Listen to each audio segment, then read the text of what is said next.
Good evening, everyone. Thank you for joining our Sunday meeting today. And I'm planning to talk a little bit about this same subject in Single as well, so that more people will understand as we go. So, increasing national productivity is our topic today, but it's a very large topic. So, we're going to discuss a little bit on how and what we can do, and the topics that we need to address. So whatever the proposals we make to increase national productivity has to be in the today's context pragmatic. That means we have to get this done without delay and giving excuses why we can't do it. The reason is something like this. So if you want to see someone who is ill tonight at home, and if there's no bus, if there's no car, if there's no bicycle, you will at least walk. So that's what means pragmatic. We need to get it done. So the proposal has to be realistic and practical and possible in Sri Lanka and implement it fast, quick. ඉක්මනට කරන්න පුළුවන් projects තමයි වැදගත්. රටේම නිර්මාණය කරන්න පුළුවන් නම් ඒක ඊටත් වඩා වැදගත්. So today, what is productivity? Productivity කියන්නේ අපේ nationally තියෙන අවුට්පුට් එක වැඩි කරන ක්‍රමයක්. ඒ කියන්නේ කොහොමද කරන්නේ? ඒකට බේසිකලි තුන් පැත්තක් ඕන වෙනවා. ක්වොලිටි එක වැදගත් වෙනවා. ක්වොන්ටිටි එක වැදගත් වෙනවා. එෆිෂන්සි එක වැදගත් වෙනවා. සෝ ඒක බලනකොට කොහොමද ඉතින් මේ productivity වැඩි කරන්නේ? Who can increase the productivity? ඉතින් productivity එක වැඩ කරන්න ඇත්තටම people has to get involved. People have to get involved and work to increase productivity. There are several aspects that you can look at to it, but basically, people have to be given the opportunity to participate. So that again, the government can take a role in that. Then people have to develop the competence to be able to work in the area they want. Again, the government can give a part on it, but others can also join to support that program. And supporting them continuously until they start to bring returns is another important thing. And the returns have to be reinvested so that they can develop. So the productivity is a kind of a national program where we all need to get involved. We don't have to wait until the ministers do it or the other people do it. But however, if we do that, we will get our GDP increasing. That means our income, national income, foreign incomes increasing. ඒක ඉතින් ලංකාවේ ආදායම් වැඩි වුණොත් තමයි අපි ඔක්කොටම ඒකේ හොඳක් වෙන්නේ. So that is why we want to focus and discuss on this. So the economic crisis එක වෙච්ච වෙලාවේ 2022 වල අපි ගොඩක් ඩිස්කස් කරලා තියෙනවා ඊට පස්සේ මොකද මේක උනේ කොහොමද උනේ. ඒක බලාගෙන යනකොට අපේ තියුණ මේ මිෂන් එකක්. ඒ කියන්නේ reduce wastage. කොහොම හරි political wastage එක, ඒ කියන්නේ public money wastage එක පුළුවන් තරම් අඩු කරන්න ඕනේ. ඇත්තටම ඉතින් අලුත් government is doing a lot to reduce wastage, which is very good to see that. හැබැයි උනාට increasing productivity and research and innovation පැත්ත තාම එච්චරම focus එකක් නැහැ. සමහරවිට අපි බලාපොරොත්තු වෙනවා දැන් අලුත් මිනිස්ටර්ස්ලා තුන්වෙනිදා ඉඳලා වැඩ කරන්න පටන් ගත්තාම මේ පැත්තට focus එකක් එයි. එතකොට අපිට තවත් ඉන්වෝල්ව් වෙන්න පුළුවන් වෙයි කියලා. එතකොට අපේ මේ වගේම තියෙන වැලියුස් ටිකක්. ඒ කියන්නේ මේ වැලියුස් තුන සිංගප්පූර් වලත් පාවිච්චි කරපු වැලියුස් තුනක්. ඒ කියන්නේ ප්‍රැග්මැටිසම් කියන එක ගැන මම පොඩ්ඩක් කිව්වා. එතකොට මම මේ ඩිප්ලොමැට් එකේ තියුණ පබ්ලිකේෂන් එකක් දාලා ශ්‍රී ලංකාස් new president is more pragmatist. ඒකත් ඉතින් ගොඩක් හොඳයි. ඒ කියන්නේ කොහොම හරි වැඩේ කරගන්න ඉස්සරහට යන මිනිස්සෙක් කියන එක කියලා තියෙනවා. ඉතින් ඒකත් අපි ගොඩක් හොඳයි. අනිත් එක honesty and meritocracy. ඒ තුනත් ඒ එකම යන්න ඕනේ අපි රටේ productivity එක වැඩි කරගන්න නම්. So today, before we discussion, මම පොඩි article එකක් ලිව්වා just a week ago, just reflecting the leads වල ඩිස්කස් කරපු දේවල් සමරි එකක් ටිකක් how to increase national productivity. ඒක ඇත්තටම publish කරලා තියුණා. So this is very good. So ඒකේ අපි items 6ක් identify කරා. ඒ කියන්නේ transforming higher education is very important. Building iconic national brands is very important.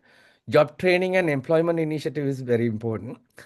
Fostering innovation and entrepreneurship, and championing sustainable energy and national English proficiency programs. So A 6 items තමයි මේ publication එකේ ලිව්වේ.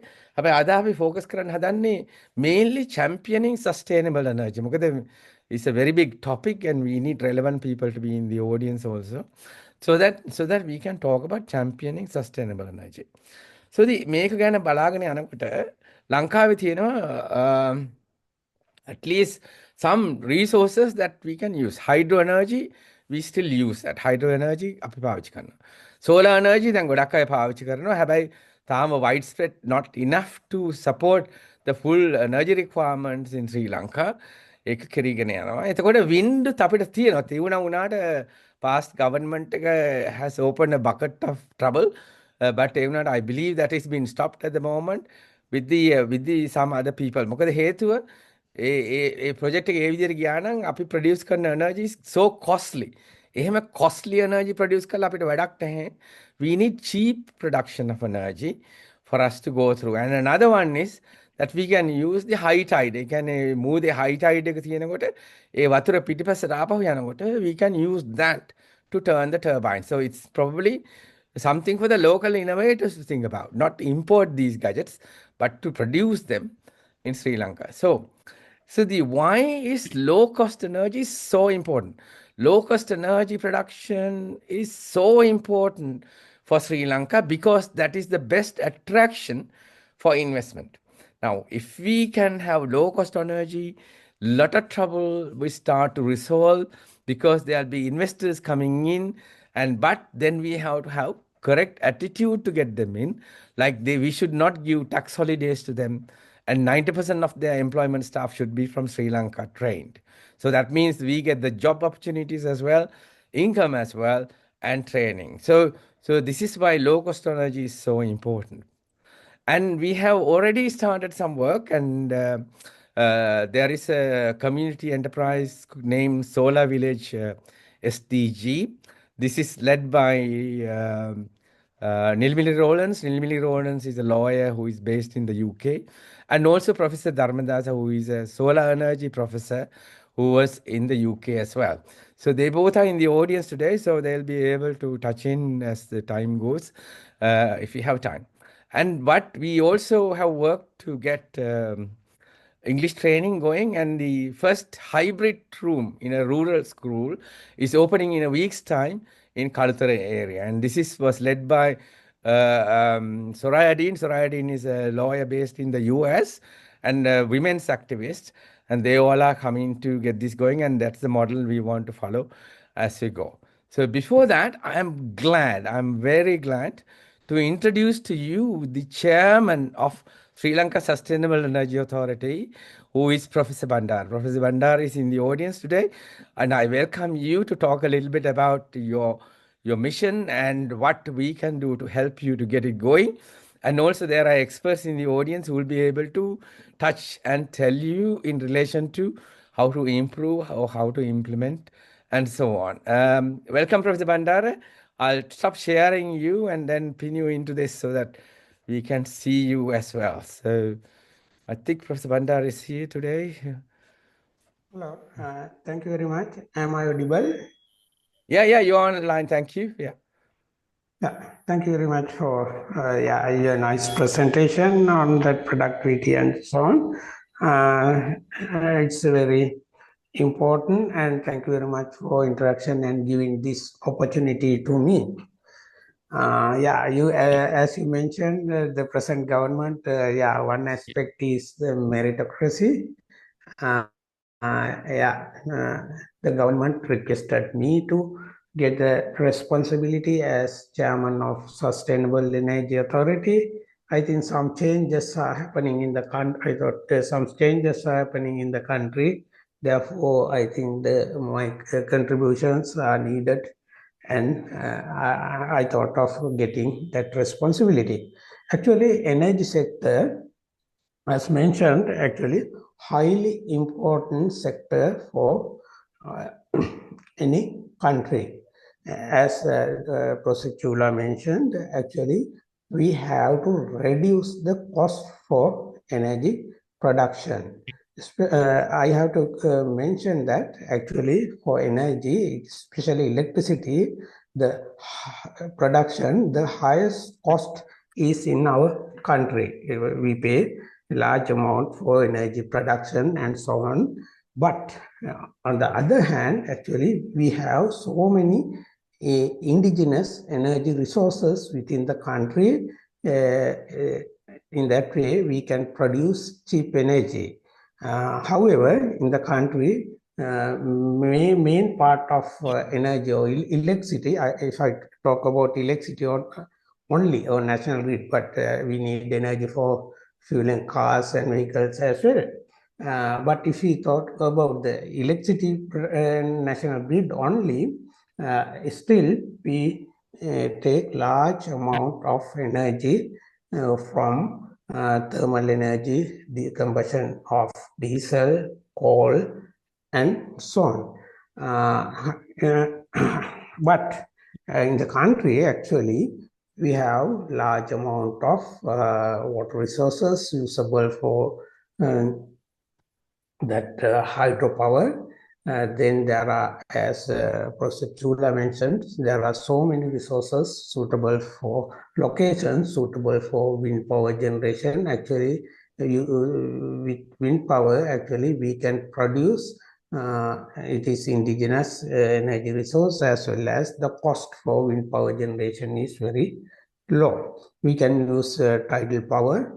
Then solar is one important thing. Yeah, solar, I think the installation cost is little bit higher than wind power, but uh, we get solar sunlight throughout the year, almost continuous. Solar irradiance is not varying much because we are a country close to the equator and so on. Actually, as I mentioned, we have sufficient energy resources to indigenous energy resources to produce our energy if we are very careful. On the other hand, uh, if we consider the world as well, most of the energy is coming from combustion of fossil fuel.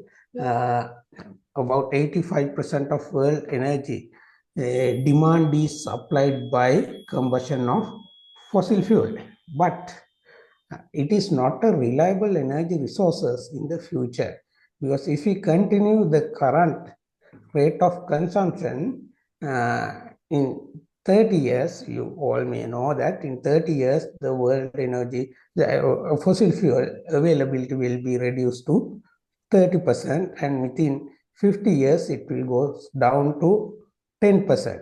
Then it is not a reliable energy resource. On the other hand, those fossil fuel combustion create a lot of environmental issues, carbon dioxide emission. If you burn 1 liter of actually diesel to produce electricity or energy, it emits about 2.5 kilograms of carbon dioxide. If you burn 1 liter of diesel, it emits about 2.5 kilograms of carbon dioxide. It is huge amount.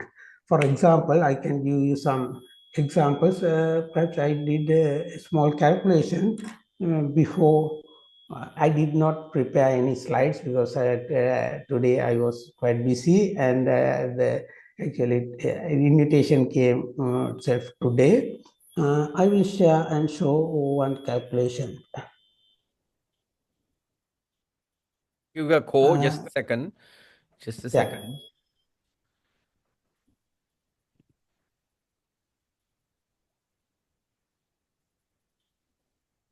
Right. Okay, you should be able to share that. Thank you.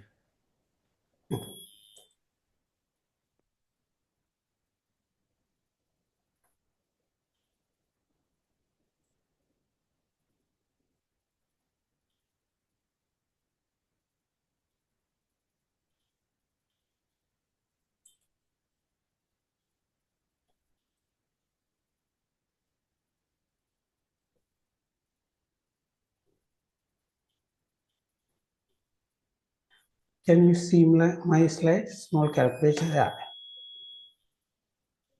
We can see the slide. Thank you. Okay. Normally, to produce 1 kilowatt hour of energy, it needs about 0.4 liters of diesel. Then to produce 1 megawatt hour energy, electricity, we have to burn about 400 liters of diesel. Okay? Then actually, if we install 1 megawatt solar power plant annually, it provides about 1,500 megawatt hour of energy to national grid. Okay, that means 1.5 gigawatt hour simply by installing 1 megawatt hour solar plant. Okay, then actually to produce that energy, if you use a diesel generator or thermal generator, we have to burn about 6 lakhs liters, 600,000 liters of diesel. If we calculate the cost, annual cost for diesel, we have to spend about 180 million rupees. Okay, we can save by just installing 1 megawatt solar or wind or hydropower plant. We can preserve our foreign income. Okay, annually we can preserve about 180 million rupees. Okay, this big amount. I mentioned that if we burn one actually liter of diesel, it emits about 2.5 kilograms of carbon dioxide. Then we can reduce actually 1.5 million kilograms of carbon dioxide emission. It is actually this calculation was just I did for the to promote the renewable energies or indigenous energy resources to generate our electricity, especially energy.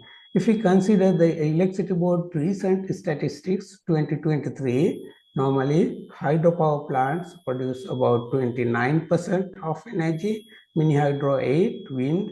If we see the thermal, it is 12.6 and coal 29.8. Then we have to reduce the use of thermal and coal consumption. Actually, as a sustainable energy chairman of Sustainable Energy Authority, my main responsibility is to promote renewable energy, use of renewable energy, especially solar, wind, hydro, tidal, etc. And most of the resources in the country is belongs to our authority, and we facilitate the construction of solar power plants, hydro, wind, and so on.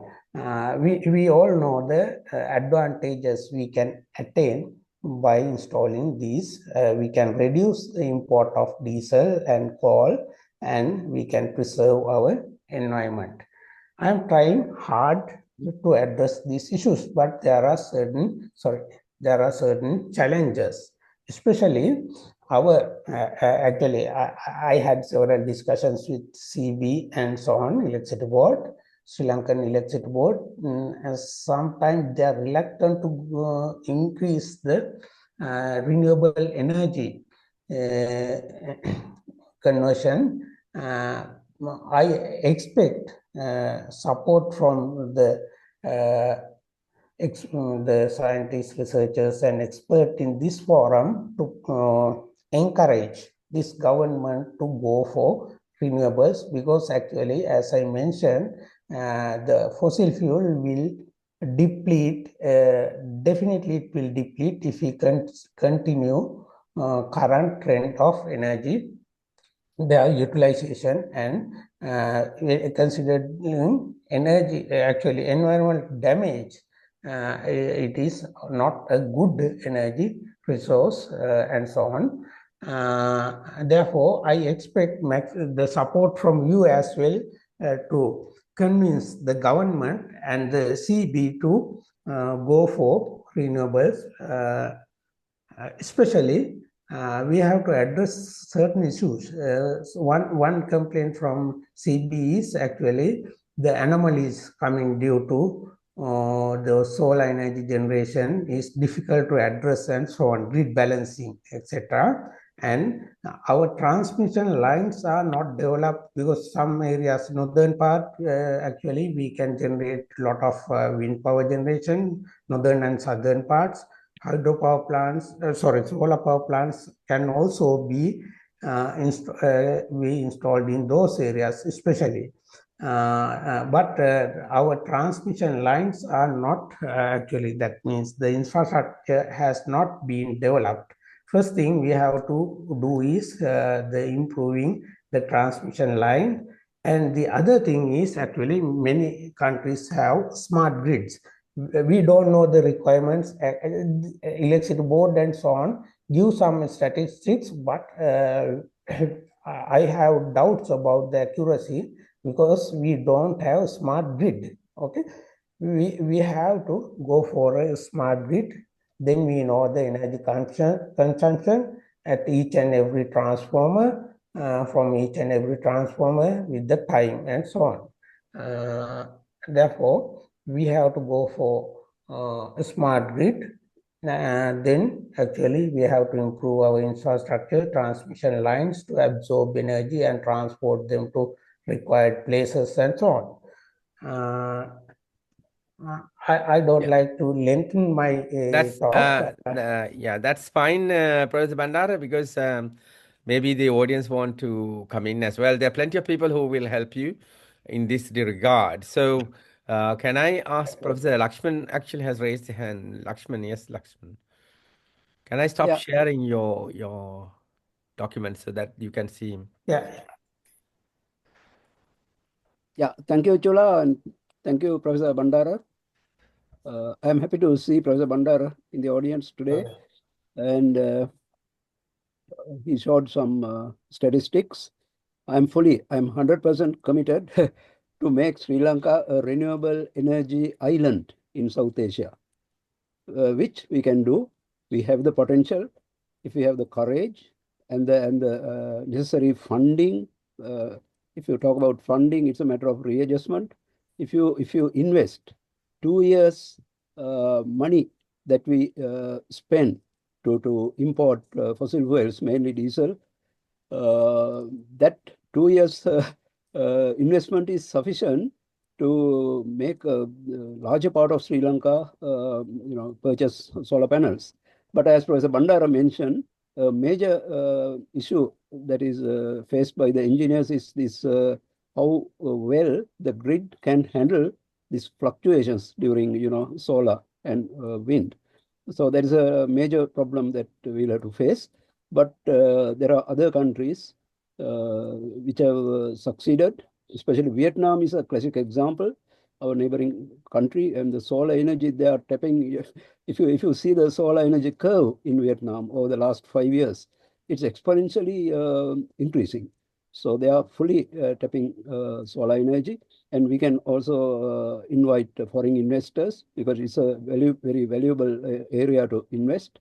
So our dream should be to make Sri Lanka a renewable energy hub because we already have 30% hydro. So it's a matter of developing solar and wind. We have plenty of solar. It's a matter of tapping and investing on in the long run. Also, there is another factor. One thing is Chula did not mention the green hydrogen is another upcoming alternative energy sources.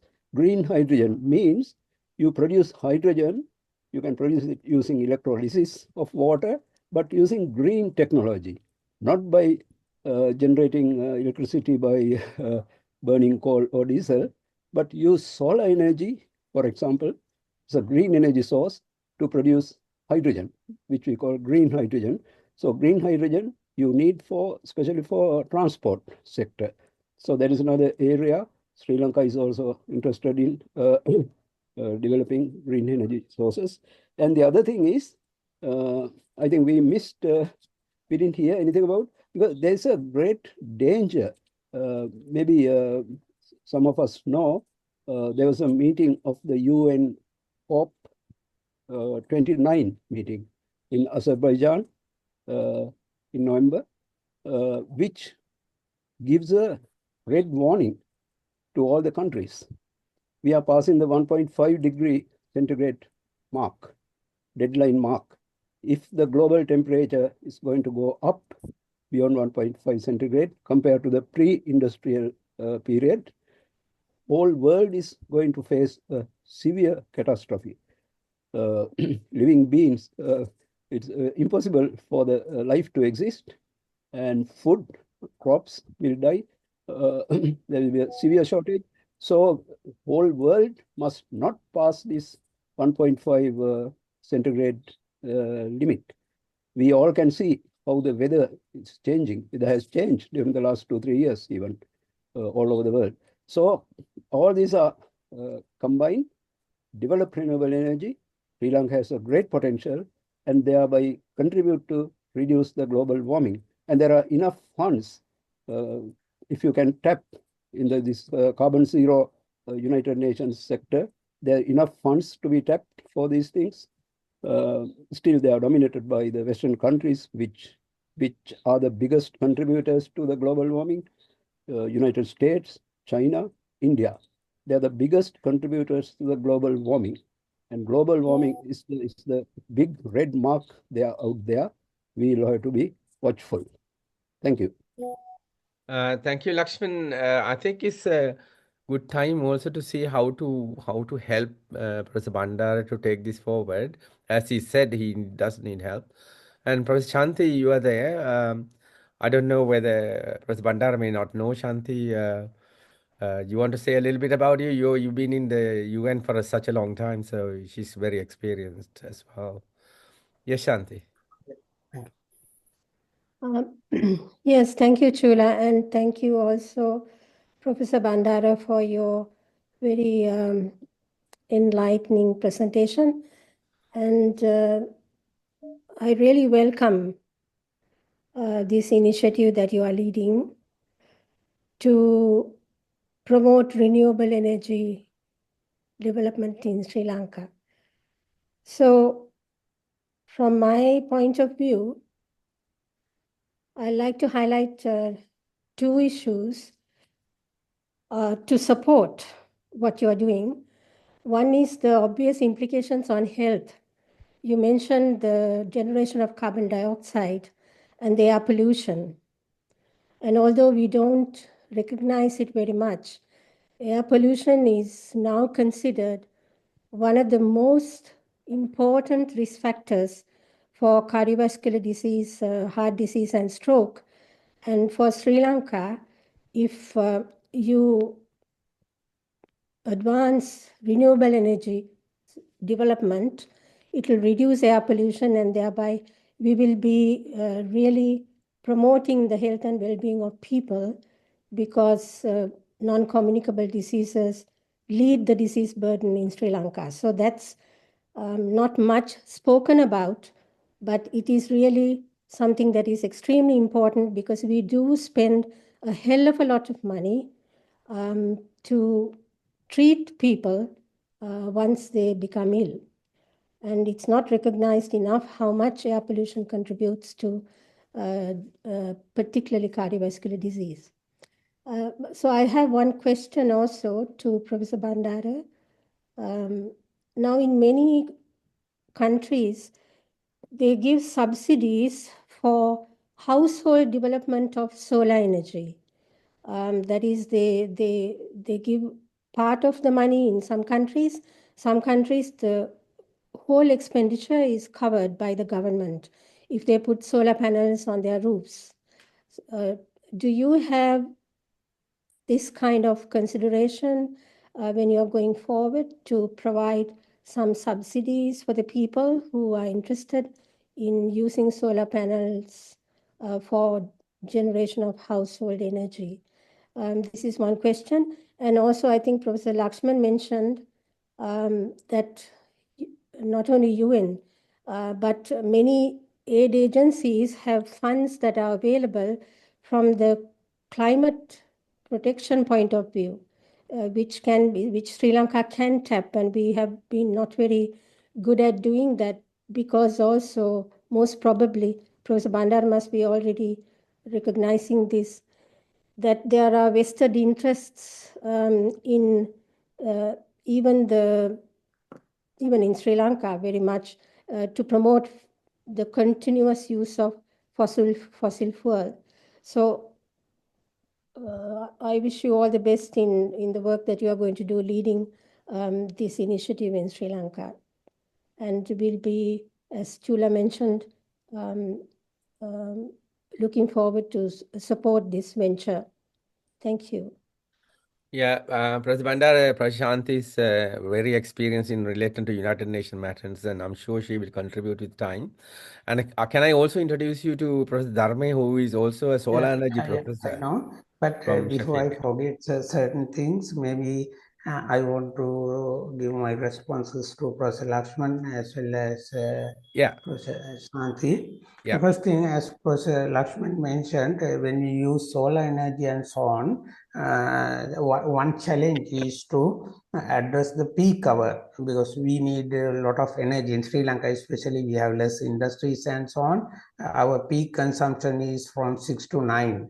Then actually green hydrogen production is one option. Actually, I started initiation to make policies for green hydrogen production and green hydrogen storage. It is actually just started. I appointed one committee, including Professor Lakshman, Upul Vijayant, Professor Kirti Tennakon, and so on, to make policies for green hydrogen production and green hydrogen storage. Regarding the grant and money, yes, we have enough money. Actually, my authority also have enough money. Otherwise, I can get money from other agencies like Sri Lanka Petroleum Corporation. Actually, I am entitled to get actually some royalty from Petroleum Corporation for usage of diesel and so on. I am thinking of getting about 5 cents from the Petroleum Corporation. Actually, it is already legislated, but we have not taken that money from Petroleum Corporation for utilization. The damage done for the environment and so on by using combustion of diesel, coal, diesel especially. Therefore, money, actually our authority have sufficient money, but use that money for the installation of solar, wind, and hydro is a challenge because of some thought of CB and so on. And the other thing is actually carbon costing and so on. Actually, I had some discussion with the US people, Korea and India. Actually, through carbon costing, we can get some money as grants to install solar, wind, and hydropower plants. Then they are grants, then we do not want to pay that. And actually, as Dr. Shanti mentioned, the combustion of diesel and so on create so many other respiratory system related diseases and so on, because combustion of diesel emit nitrogen oxide. With water it produces nitric acid, then sulfur dioxide. With water it produces sulfuric acid. It emits lead, soot, small particles that create actually respiratory system related issues, and some unburned carbon, so organic volatile components, they are carcinogenic, and we have to consider that as well. The next question actually Dr. Santi asked is subsidiaries. Actually previously for solar, household solar installation, the tariff rate was about 37 for unit, okay, 1 kilowatt hour. The rate is, or tariff is 37 rupees. Now it is reduced to 27. The previous government at last stage it reduced. Now for installing household solar, payback period is more than 10 years. That is bad. Okay, I am having many discussions with authorities to increase that to about 30. then a payback period will go down to 3 years and so on. Then a lot of investors and household people will install solar, and actually if I recently there was an article from me in Daily News. I mentioned that government should bear the cost of interest when household people installing solar panels. Actually, if government, I am asking government to pay the total interest, because government has a big advice, as I mentioned. So if we install 1 megawatt, actually we have to spend about 180 million rupees. Then government gain in this way. Therefore, no harm from giving that interest for the people in the country. Thank you. Thank you, Professor Bandara. Yes, Professor Dharme is also solar expert. I'll just let him say a few words because I know you have to go.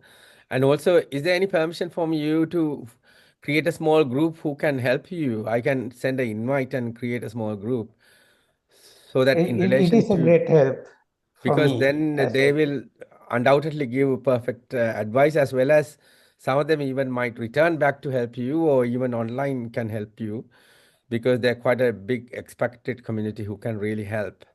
And they're willing Yeah, to it's help as very well. They nice. need the opportunity. So let's ask Professor Dharme to talk as well, so that you will understand what he wants. Yeah. Yeah. Thank you, Chula. Thank you for all the comments. I just want to contribute with my own experience. Um, I started to promote renewables in Sri Lanka in 1992 with a higher education link program. As a result, two things came up, especially with Lakshman Disanayaka involved: Solar Asia Conference series in the region, and also Solar Village project. Solar Village project is, in fact, is the name we use now. In fact, it is a CARES, Centers for Application of Renewable Energy Sources. CARES, it is the technical name, but we use the solar village. At the moment, we have 5 established solar village. We started from 2008. We learn a lot by doing this slowly and promoted. Now this year we are doing 5 in parallel. This is simply promoting renewables using solar. Especially what we do is we install a solar roof and get the income to the community to empower them. It's wonderful to see the benefits of this in the first and the second solar villages. By working with the government ministry, we distributed 200,000 mango plants. These are Tom JC mango plants, mainly to get extra income to the villagers. In fact, now they have fruits. I remember the meeting I had with people. Gratian was there, Gratian Piris was there in the meeting. One person said he has 1 acre of mangoes, he can't sell them. I think we need to, this is true for vegetables as well.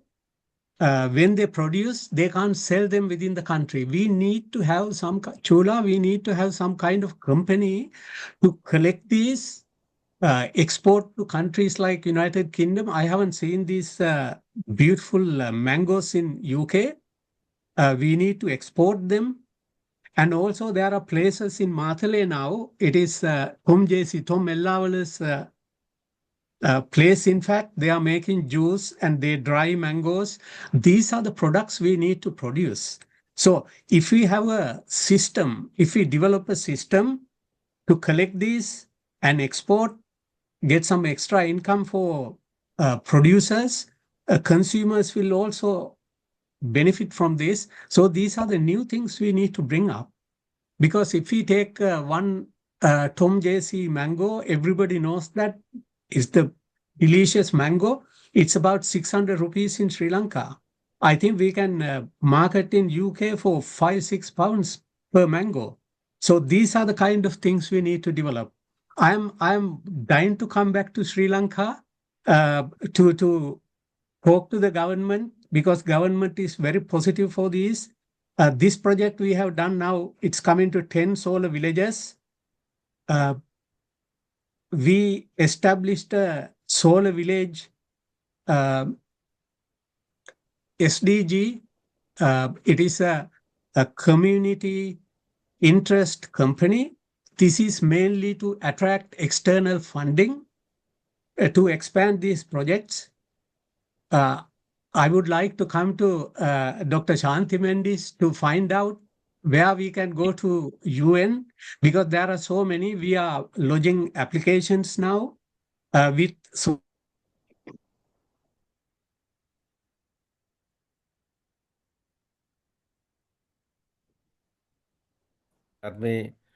Dharme got cut off, Professor Vijendra. So the solar village is actually happening. We are going to talk, and he was talking about these mangoes and everything, and we are going to take that topic up later on as our brands, because I met someone who was working in a kata supermarket, a Sri Lankan, and he was telling me that the other things that are imported, like pineapple, mangoes, coming from elsewhere, is labeled as from Sri Lanka, so the number goes up. So we need to be able to. We should work to our, safeguard our top brands, and that's also important, which I'm going to take up later on. We can't discuss it everything today, and I've got several people raise hands. Yes, Nilmini. Yes, you can do it, Nilmini. Thank you. Just to continue what Professor Dharma is saying, so the community company Solar Village SDG was established only this month. The previous month in November. So it's quite new, but we really want to support the promotion of renewable energy in Sri Lanka and the promotion of sustainable developmental goals as a byproduct, if you like, of the promotion of renewable energy. But I have a question actually for Professor Bandara, because he mentioned that the CEB is a bit reluctant to promote renewable energy, and he mentioned that there's an issue about fluctuations and the precarity of the. I didn't quite understand what the issue was, and also, can it be resolved by investing in this infrastructure, and what's the cost of investing in that infrastructure to make sure that the fluctuations in the provision of solar or hydro or whatever, and meeting those needs can be dealt with without too much interruption? What's the cost, basically? Yeah, thank you very much. Actually, the first thing, CBE and so on, people says that there are anomalies and difficult to address and so on. But actually, they do not have sufficient statistics to show that, because we do not have smart grid. Okay, first thing we have to do is we have to go for a smart grid. We can increase renewables and so on, but actually I believe that their statistics are wrong. And first thing, I am encouraging government to go for smart grid, but installing smart grid, actually then we have some discussion with the LECO also. Actually, LECO is producing smart meters and so on. They are actually secretly installing smart meters and so on. Countrywide, first thing we have to do is install smart meters and go for a smart grid. It is a costly suggestion. That is the first thing we have to do. So when you say smart, I haven't done calculations yet. is there any way of getting a PhD student or somebody to investigate the costs involved, so that you can make an argument for changing the infrastructure or putting in the smart grids or whatever is required, so that the fluctuations can't be used as a reason for not promoting the renewables? I mean, I was quite shocked to see that only 5.5% is actually solar. Given what you said earlier about Yes, it being near is the still very equator low. and having endless sunshine, or almost endless sunshine in the country.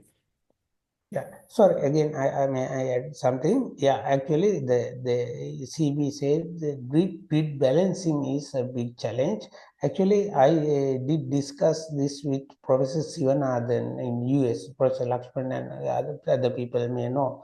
When I discussed it with him, he said that he will show to the people, means the authority, high-ranking people, how this grid balancing is done in US. Then he said that he is ready to invite 6-7 people from the CB side as well as my authority and the ministry to show how the US do grid balancing. He agreed to pay for tickets and bear other cost as well. The first thing I am planning to do is take in some people and show that how the US do the grid balancing. The secondly, actually, Professor Sivanathan agreed to spend some money on training few engineers for 3 months on grid balancing. Okay, that is one support from our scientists in US. This kind of help we will need in future as well from this forum too. Thank you. Thank you. Thank you, Professor Bandara. As you said, we will try to form a small group. I'll invite in relation to these two topics, particularly this establishing a smart grid as well. So we may be able to get a few experts to help you out. And Professor Lakshman, yes, Lakshman. Yeah, thank you, Chola. I'll take just a couple of minutes just to clarify certain things. And Dr. Shanti raised the question about the solar roof.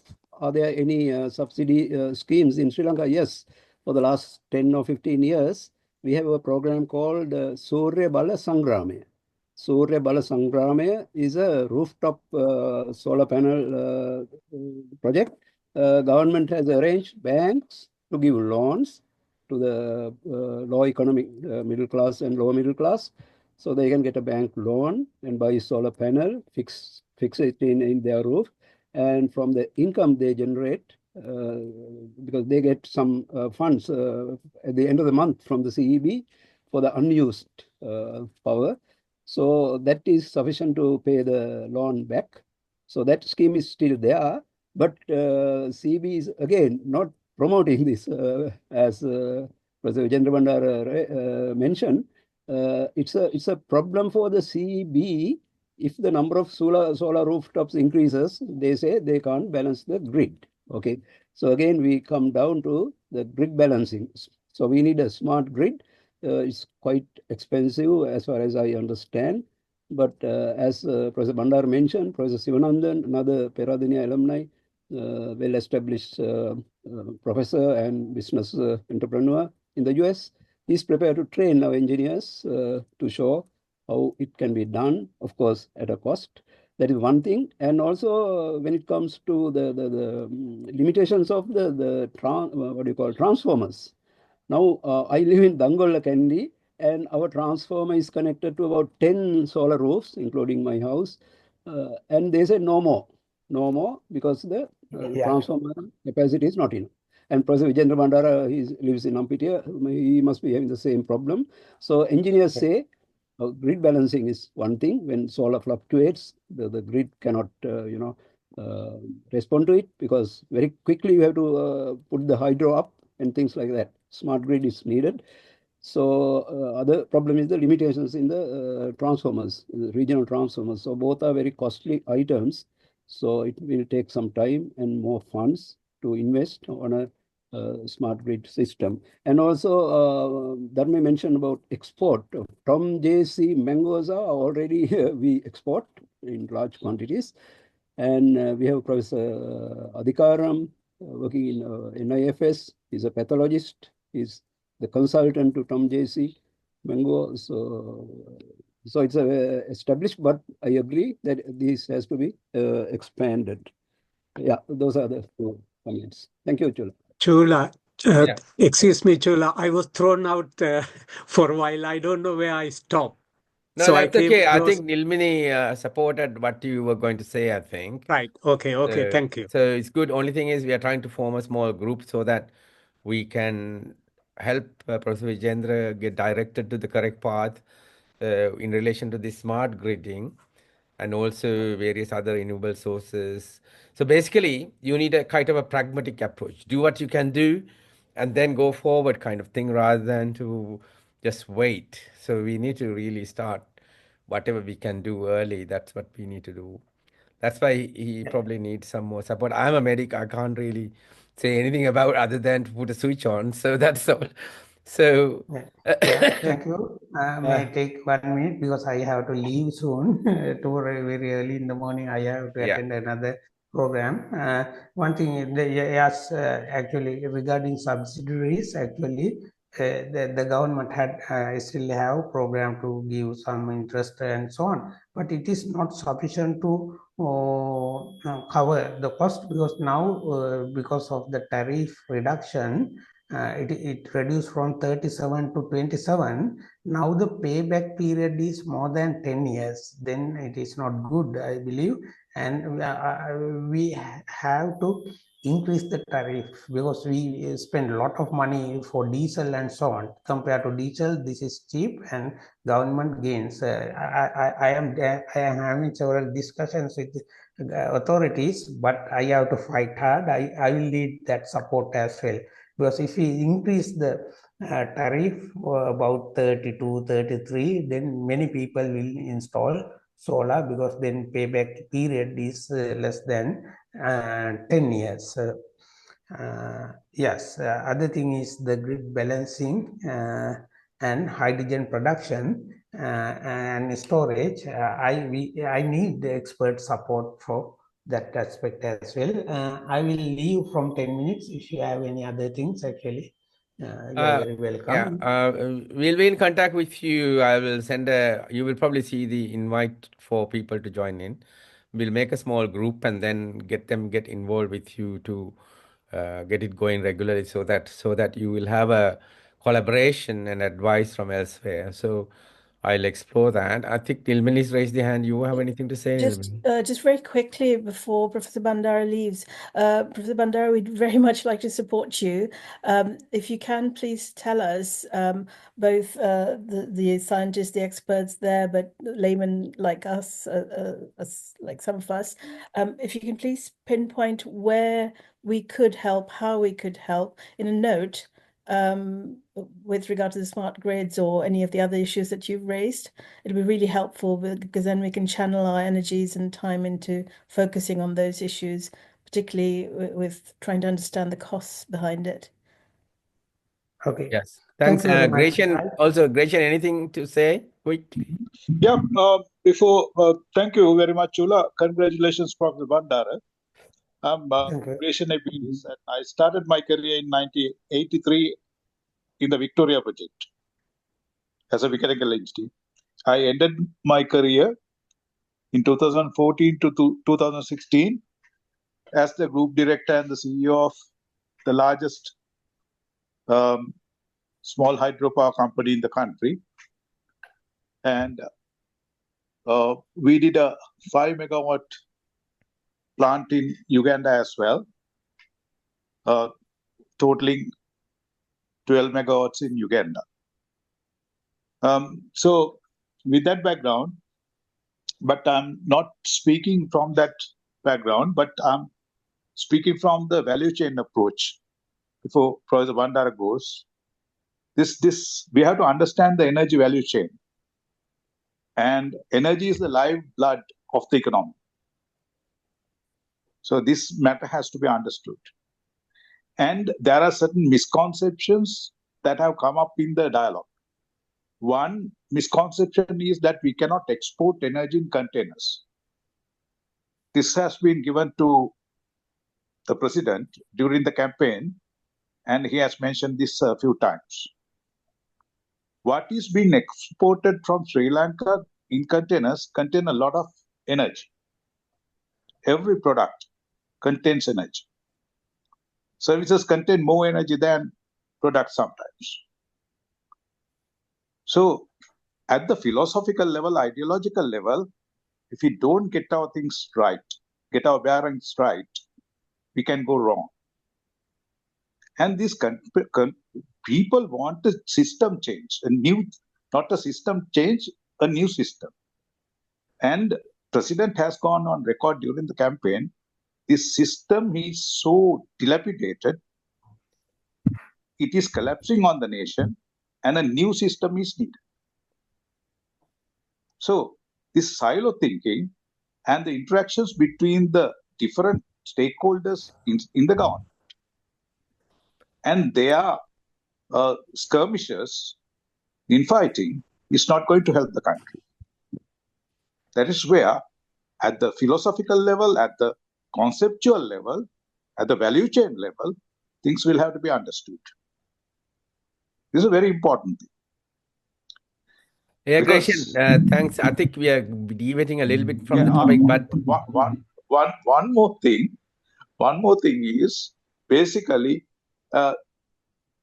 we don't have to, use the grid for capture of the solar energy.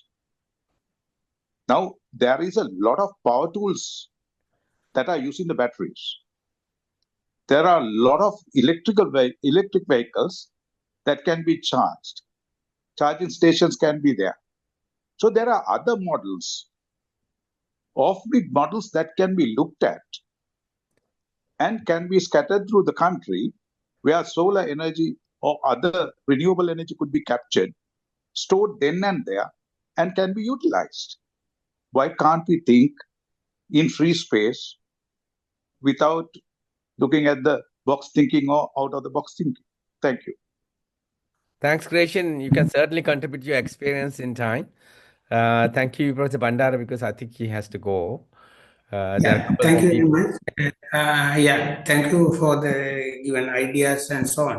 Yeah, we can feed this to national grid as well, and we can use that produce energy for charging cars and so on. Because energy economy in a country is a huge thing, and we should not consider only the national grid fueling cars and so on. Yeah, battery storage was considered, but battery lifetime and other things, when we consider so on, the cost increased by more than 50% and so on.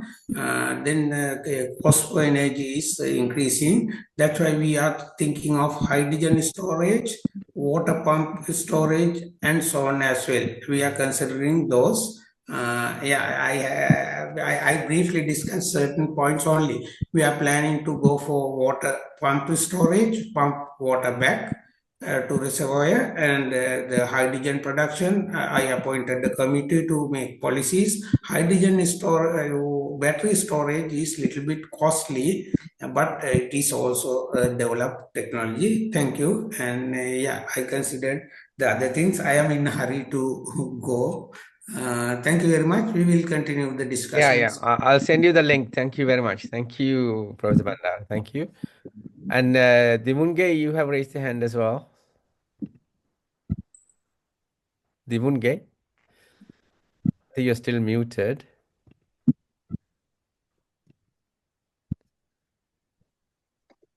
Yeah. Sorry. I'm a senior civil servant, and I'm working in IT for the government. Yeah. But obviously, I had quite a lot of interest in your subjects you're talking about. I just want to wonder that does the government have a proper strategy now because I seen what Dharma and many others struggled in the last 30 years, but the way I think is completely different for you guys, because we normally hands-on type people. I want to see the first when you come to the next meeting, maybe what's the strategy in Sri Lankan government, or do they have a new strategy? Because what I practically seen mine is one of the most corrupt, probably top 3 corrupt departments are power in Sri Lanka. So I want to see how you deal with this, or get the things first in foundation, and what's the new strategies. So if you have anything on the government, or if not, you should develop one better than before, and that's what I feel anyway. The corruption is something that we discuss a long time, again and again and again, and we have to address that. And we're working on it as well. Just keep linked so that you will know what we're trying to do. The new ministers have not started their work yet, so we'll try to approach them as the time goes. Okay, so thank you very much, Munge, for that. And Leonard has also raised hand. Leonard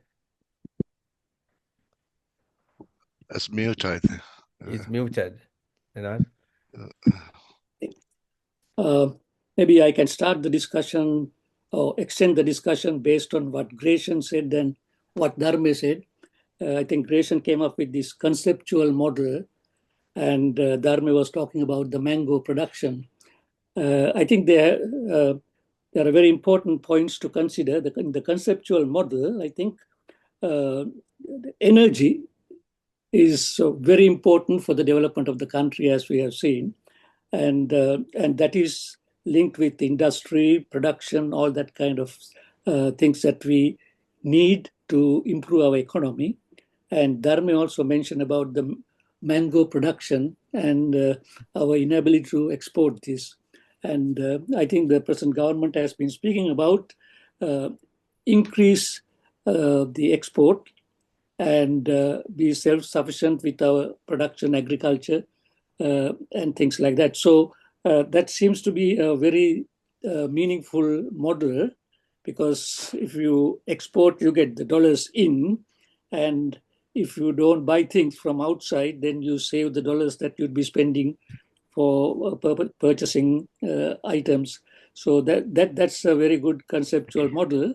And energy comes in as a very important area, and especially in industry. And I think that's the area that we need to develop, because we don't have some of the technology and the machines and how to get things going.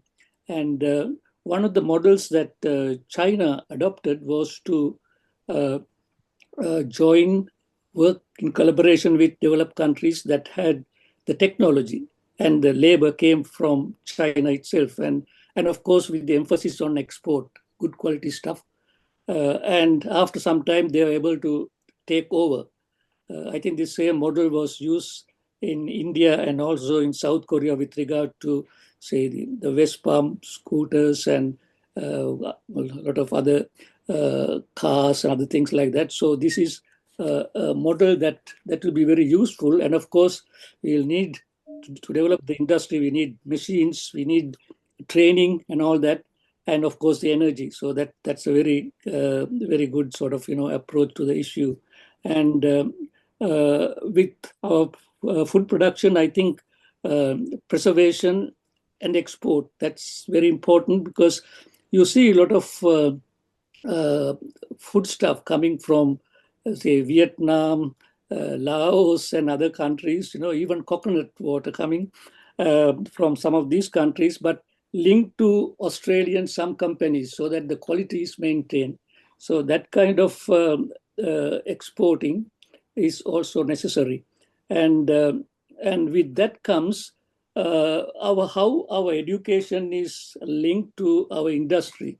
See, most of our education institutions run like Oxford, Cambridge style, still very theoretical, and of course medicine and engineering and some of those areas that have application, they direct the students straight to a job. But in like open science or in arts, they still they struggle to find a job that addresses their needs. So, but I think in the university, if courses are directed in such a way with application towards the end, the American system seems to be working quite well with the unit system and very practical approach towards the end. When they go out, they can get a job easily, or even when they are in the university, they can work and get a job.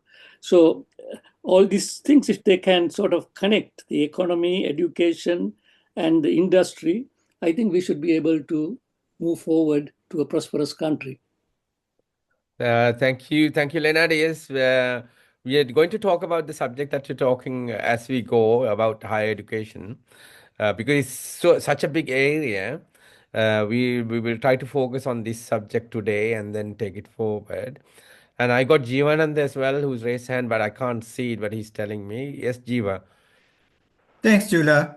I have a question for, I think Dr. Bandara left, Lakshman can answer. Based on what I'm reading, the smart grid is an essential component of the program going forward. But because that will also provide a solution for one of the other problems, which is the storage of this excess energy that's coming depending on the time and sunshine and so on. So in that respect, yeah, if you have a smart grid, that could be used as a method for storage. But going back to what you mentioned, the green hydrogen, are you thinking about photolytic hydrogen generation or electrolytic hydrogen generation? I have been talking about this with Dharme, so I'm interested in to know, exactly what's the approach you are taking. Thank you. Dharme, you want to answer that? Yeah, I can answer.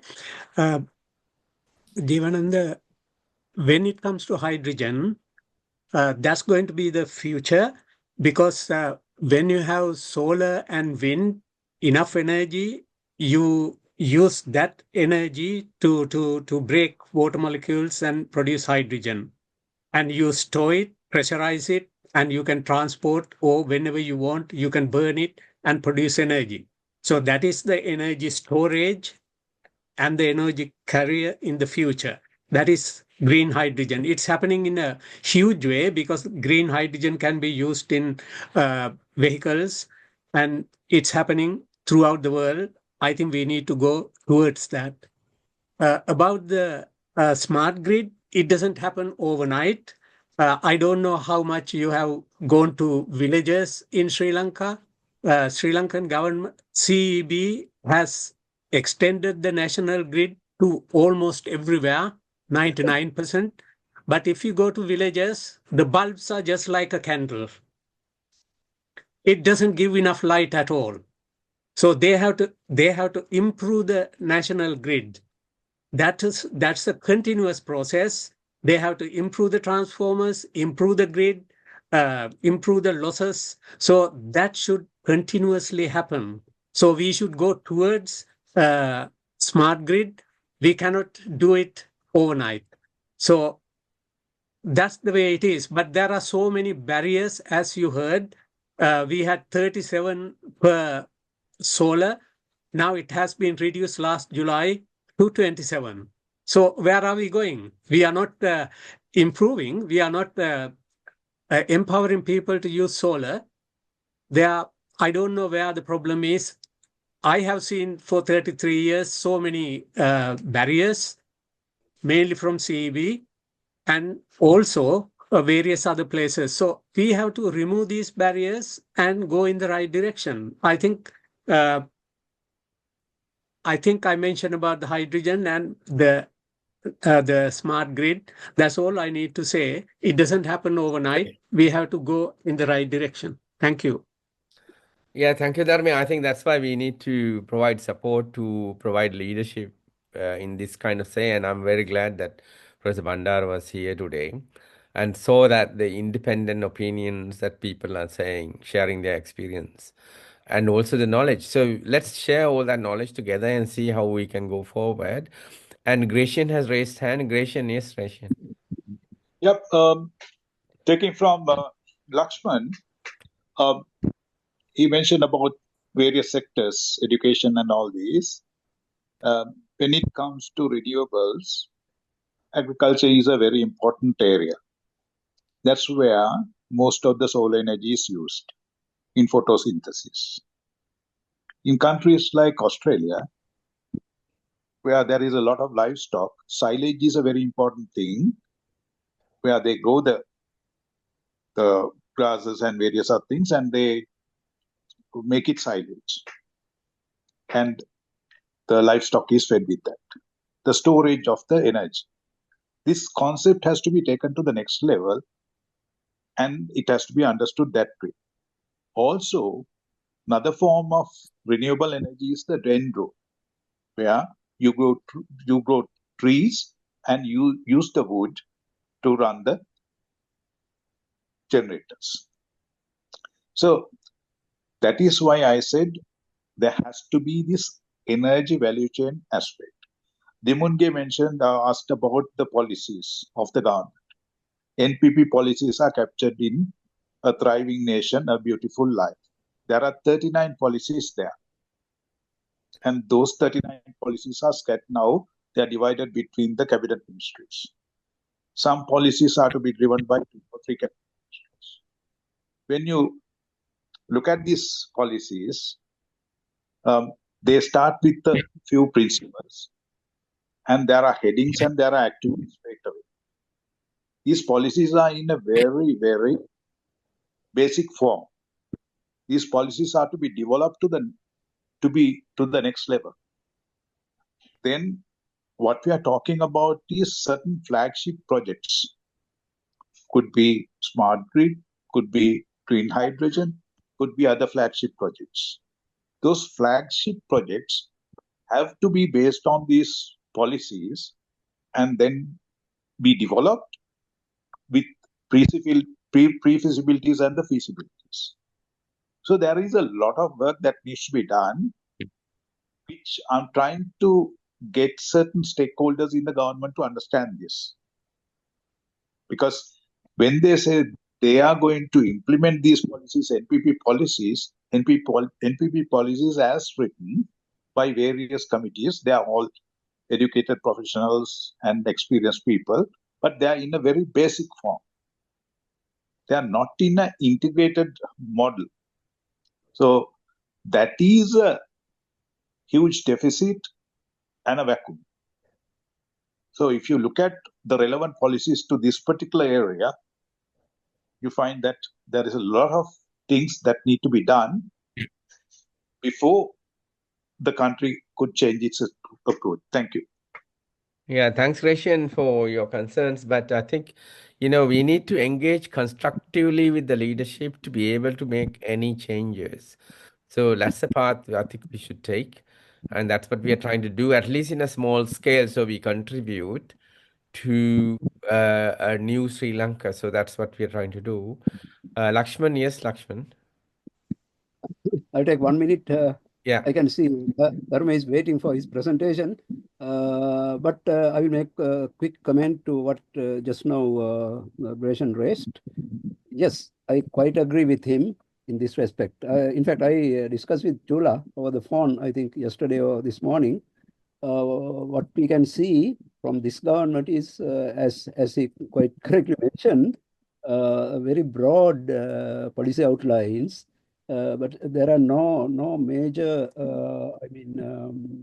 what do you call the major mega kind of national strategies related to maybe energy, export earnings, industry, or IT education. No major, we don't see.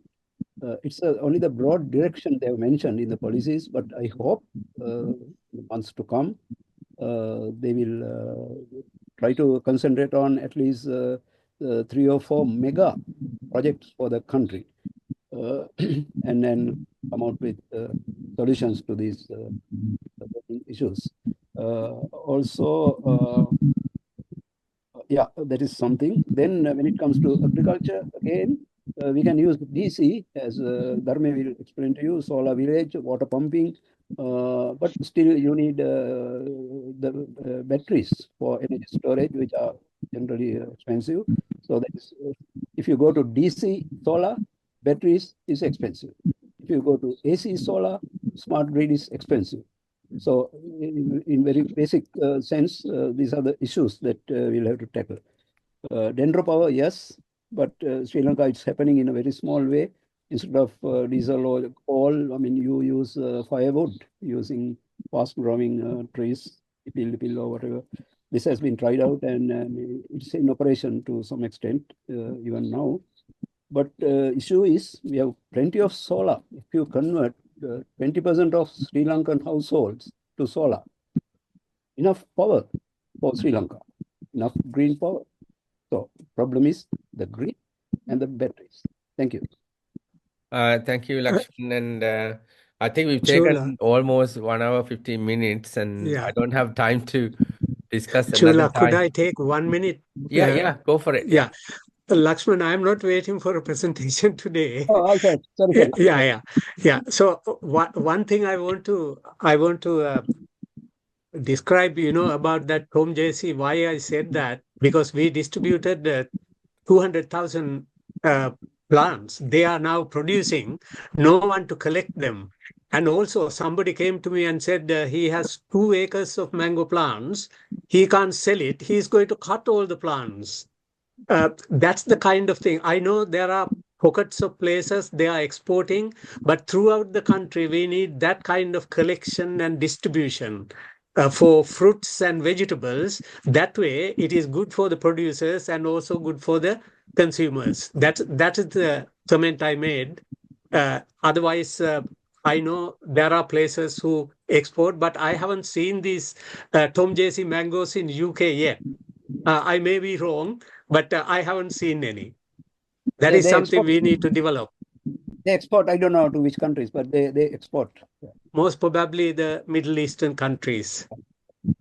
Yeah, thank you about saying that, for Dharmesh, because I heard straightforward from this Qatari that people are misusing our brand name to sell their products in different countries. So these are things that we need to address. So just a short update on our English program, just to say something about this.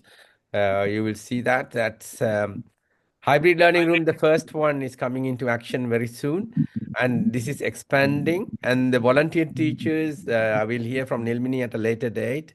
There are about 600 volunteer teachers at the moment. She's having a real difficult time trying to sort out their competencies and what they can do. And the curriculum for online training is more like a fun approach. That's how that's been developed. So that, as Leonard said, that there is a change in the way we are trying to teach as well. And first, it's going to start as after school club for 40 minutes. So it's not going to be too much of a burden for anyone who is participating. So thank you everyone for today's participation. And I will stop there, but I will be sending an invite for a small group to advise Professor Vijendra, Professor Bandara, and then we can take it from there, so that you can privately talk about how to address particular questions. I think it's very important that we raise the particular question and answer that rather than to go very wide. So yeah, thank you so much again for today, and we'll meet again next week. Try to address another subject depending on the resources I get. I'll let you know. Thanks very much for everyone today. Thank you. Thank you. Thank you. Thank you. Yeah. Thank you, Sheila. Nice.